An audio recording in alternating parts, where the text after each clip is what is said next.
Hi everyone, it's Kim at the Vintage Bunny, and I thought I would bring you along today for a cute little project idea I had.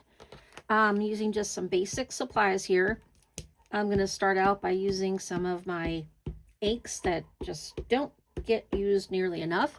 Right now I'm using Distress Oxide Fossilized Amber, just on an old rubber stamp I've had forever and I don't use nearly enough. Just going to kind of stamp it randomly on this piece of scrap cardstock I have.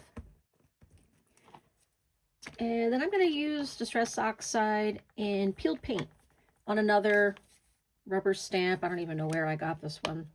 Had it forever. Again, I hardly ever use these, and it's kind of time to use them or let them go. We're out of space in this room and got a lot of stuff laying around that just doesn't get used enough. We're going to cover up a lot of this, so I'm not going to worry too much about where I'm stamping. Not really getting a good impression with this one. I'm going to try it over here a little bit. Still not getting a good impression. I used to be an avid rubber stamper. I used to have well over 2,000 rubber stamps, and I know you do have to take care of these because the rubber will dry out, and you're not going to really get good impressions out of them once that happens. That might be the case with this one, but it doesn't matter. We just wanted a little bit of a pattern on there. All right, now I'm going to use this random date stamp and some pickled raspberry, and I just grabbed a few ink pads. I didn't even realize I was grabbing Distress Oxides versus ink. Just making some marks. And you could do whatever you want to. If you don't want to stamp, you could use pastels, you could use pencils, you could scribble, you could do whatever you want, just to get some color and pattern on this plain old cardstock.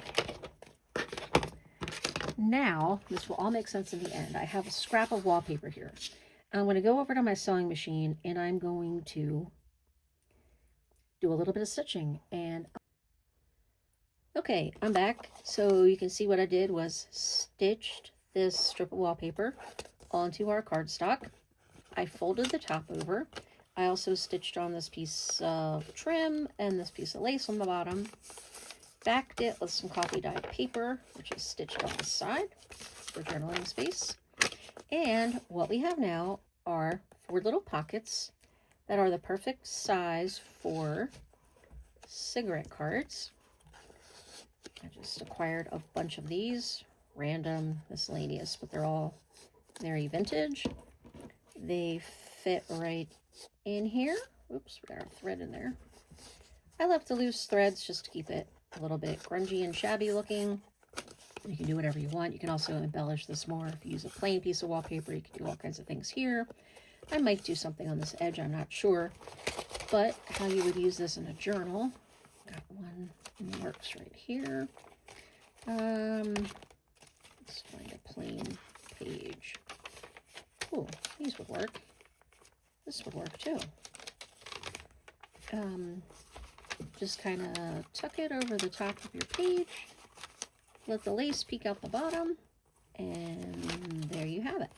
A nice place to tuck your vintage cigarette cards you've been collecting. Of course, you can do something under here. You can attach this permanently if you want to, or leave it removable. That's it. Thanks for watching. Bye.